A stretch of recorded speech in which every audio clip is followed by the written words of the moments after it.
Good morning, one and all, and aloha to you. Welcome to this edition of Five Questions. It appears here on KHVH Radio and, of course, on the front page and homepage of HawaiiReporter.com. It's a delight to get back together with Five Questions for our good friend Gene Ward, State Representative and House Minority Leader. And, Gene, we wish you the warmest of aloha. Good morning. Hey, good morning, and Happy New Year to you, Rick, and everybody who's listening. Beautiful. Thanks for that very much, and same to you. Well, listen, we're just days away with a new year, the legislative session about ready to pop, and that means with question number one, Gene, how about a preview? Well, Rick, we want to do something different this year. Most people expect we're either going to raise your taxes or we're going to cut services. We want to go back to what made America great, what made Hawaii strong, and that's growing the pie. It's called growth. We got to start thinking more entrepreneurial, putting job creation bills in place, and we've got a package that we think is going to do that. Rick, the business status quo is not going to cut it. We got a lot of red ink coming up over the next 5 years. We go into the red starting next year, and it goes up to $312 million. And we think we got to make those course corrections now. So we got a 4-step recovery program. We're going to pass serious job creation legislation. Some of that stuff is green jobs. We want to put solar and PV front and center. We don't want to take that away. We want to make sure that veterans are given a chance. We just had a rollout at Mike McKenna's the other day for having veterans get a preference in the small business community and get like a 4.5% leg up on their bids. Mm-hmm. You know, they've served us well, and we need to give them something back. We also want to improve accountability and transparency. We want to make sure that there's a price tag on all legislation. People can't believe. In fact, Ricky was on your show over the past year with Blake O'Shea, the majority leader at the time. People could not believe that we would pass legislation and not know how much it costs. Well, the majority still has stonewalled not passing that.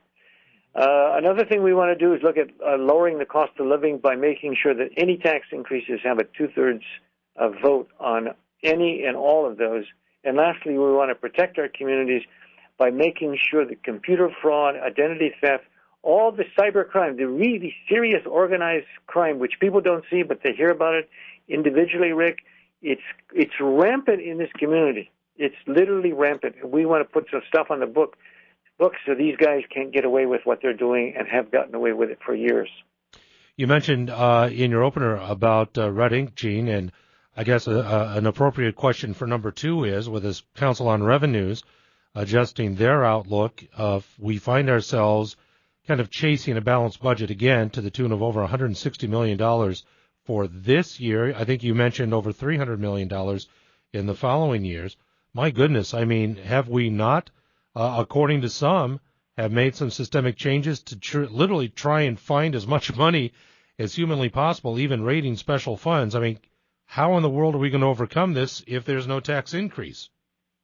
Well, Rick, the governor set the bar and the high expectations that we would have, one, a balanced budget, and two, no tax increases. He came out and kind of defined the field with a lot of optimism, but he didn't go beyond the end of his nose, and that is after fiscal 12, we go directly into red ink. He never addressed that. He never told us about that.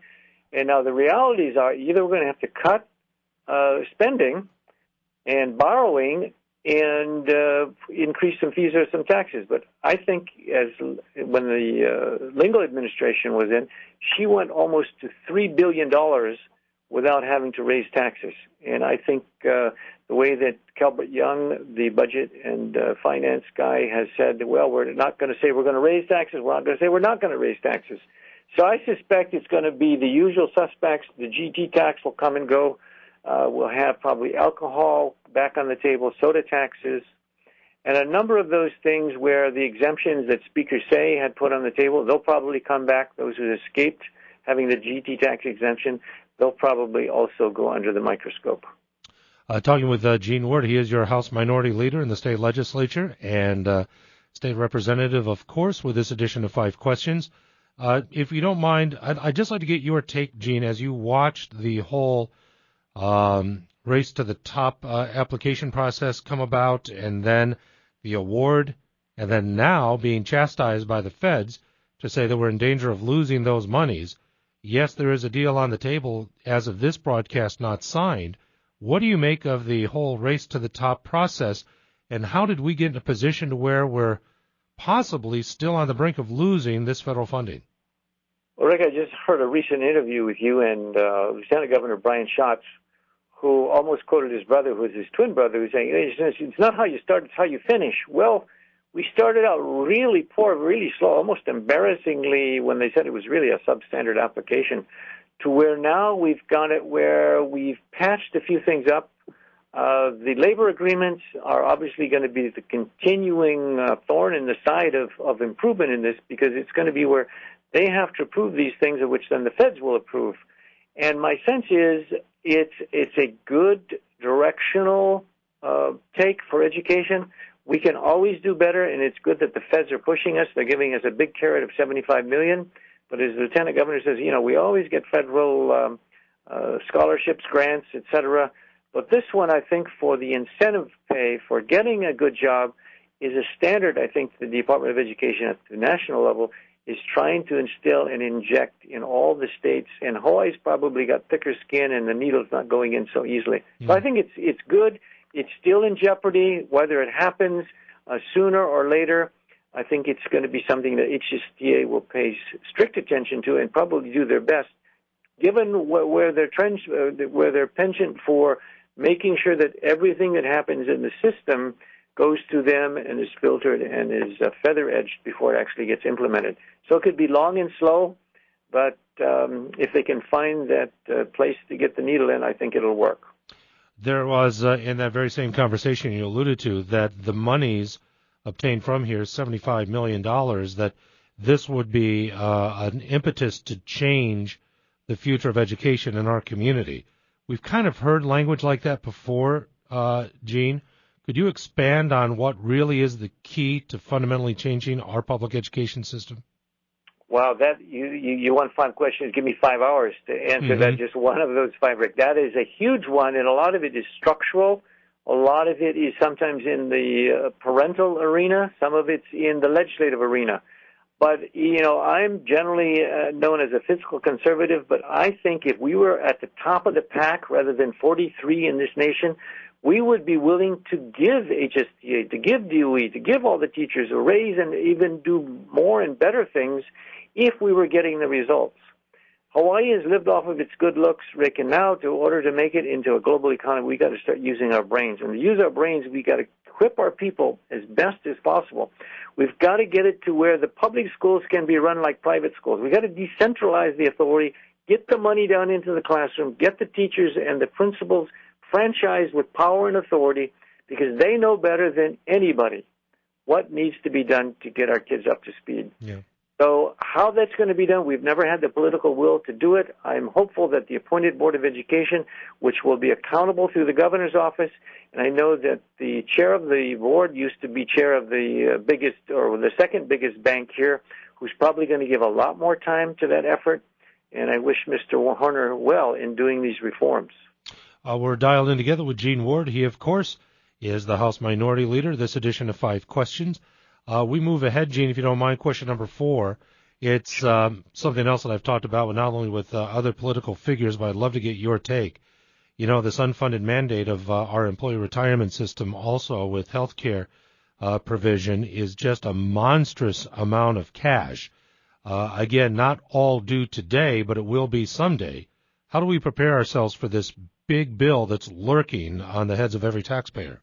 Rick, great question. It's not only the gorilla in the room, it's the elephant, and it's actually almost the whole room now when it comes to dollar amounts. And now these are spotlights shining on this huge gorilla in the room. And quite frankly, I don't know of anybody who's got a solution to do that. The same way as a policymaker, I'm embarrassed that it finally came to roost where, by the way, my fellow Americans, 40% of all of our budget is borrowed money to run our country. Mm-hmm. Rick, you can't run a railroad, you can't run a company, a business, a family, anybody like that. And we can't do all these unfunded mandates, meaning either we're going to have to cut back on some of those mandates or stretch them out to make them proactive for the future, or we're going to have to be able to afford what we're doing by being lean and mean in what we're able to give public employees.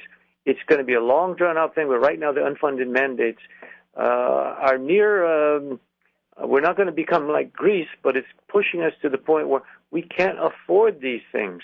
And we're looking at California as a way to see how they're going to turn around on theirs, because they've actually put themselves more in debt than we have to these unfunded mandates. It sounds like a Google IPO might be the way, or which, well, it goes back to my initial point. We got to go back to what made America and Hawaii great. We got to expand the pie. We got to grow. We got to start thinking entrepreneurially. We got to start thinking of growing the pie, because this tax increases or cutting services is not going to give us other than mediocrity for the future of Hawaii.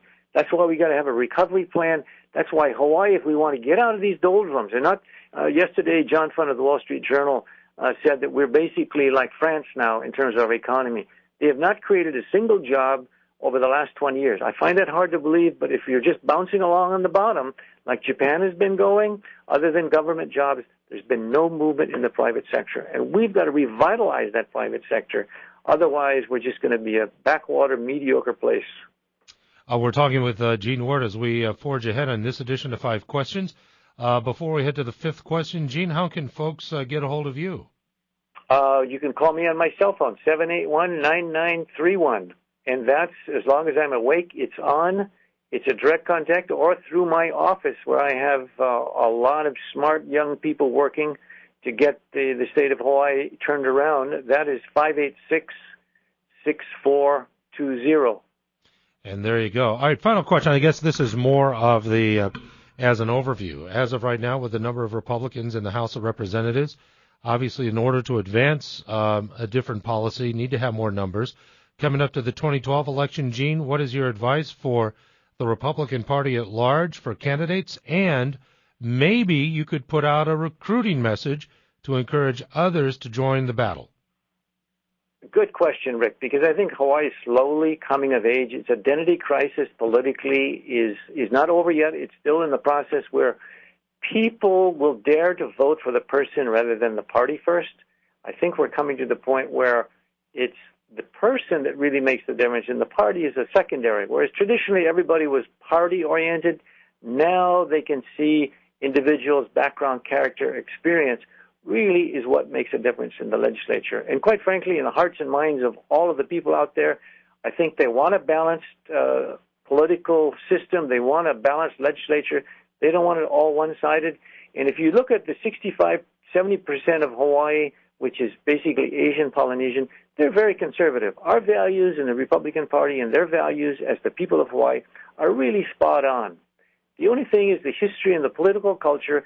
And let's face it, when the Republicans had all the power, they're doing just exactly now like the Democrats, when the Democrats have all the power. Power corrupts absolutely. Power corrupts absolutely. I'm naive and idealistic, thinking we're all Americans first, then we're Democrats or Republicans second. I'm optimistic that people who will step forward with a heart for service for the people will come forward and then put their hat in the ring, even though the reapportionment doesn't give anybody a district yet, Rick. The Supreme Court is still out on that one in terms of what the new maps are going to look like. But we're looking for, good men and women with a heart for service to the community, a heart to make Hawaii a better place. Rick, we have got a lot of potential. We just put a APEC on for the world to see that we are ready for world-class business, world-class diplomacy. I'd love to see us become the Geneva of the Pacific. I'd love to see NASA do its lunar park on the Big Island. NASA is in love with Hawaii. We just have not used our brains well enough, and we think we got a lot of ideas in our caucus. We've got a lot of sharp people. We've got a lot of individuals who are really making a difference, and we just need a few more numbers. And before we go, Gene, anybody you like so far in the GOP run for the White House? We have been rather non-committal in Hawaii. In a matter of weeks, they're probably going to be given to us. I've not made a preference, but I think the one that can turn around this economy and the one that's going to make a difference in terms of what we are as a future, not going to a nanny state like the European states, is going to be my choice. Who that person is yet, I don't know. Sorry, that was dodging your question. No. I don't really know who it's going to be. I think there's a lot of people listening right now. They haven't made their minds up yet either. There's just there's still a lot to be seen. Election day is pretty far away. Our positioning in the primary is comfortably in the middle, where we have that luxury of being able to ruminate over that question. Yeah. And Rick, So, I think people are waiting to see what happens, because once it does happen, I think people are going to surround that candidate, because a lot of people are not ready to go for the national health care system. We're not ready to go for a jobless economy, even though they say it's an economic recovery. We haven't created jobs. And I think people who do have the investment capital are sitting on the side, unsure of what to do. There's not a confidence in this country like it used to be. There's not a certainty about if they do any risks, either with their job or with their money, that they're going to get a return. mm-hmm. So we need to get more stability in Washington. We need to put people like Linda Lingle in there and others who know that the economy, the jobs of people. And Rick, again, as a policymaker, I'm embarrassed that 57% of the people of Hawaii cannot afford to send their kids to school with lunch without a subsidy. 57% of our people in this state cannot afford to send their kids to school with money without a subsidy. That's not a good business model. It's not a good economic model. We got to wake up, lest we do like the UK when the British Empire was waning, and they woke up and said, well, gee, where's all of our colonies and our greatness? America's in that same position. We need to wake up. On that note, we want to thank you very much. Of course, House Minority Leader Gene Ward, Republican representative. We want to thank you very much for the time, and we look forward to this session getting underway. Thank you, Rick, for all you do and all KHVH brings to the people of Hawaii. We appreciate it, Gene. Thanks so very much. Aloha to you. Aloha. Okay, bye now.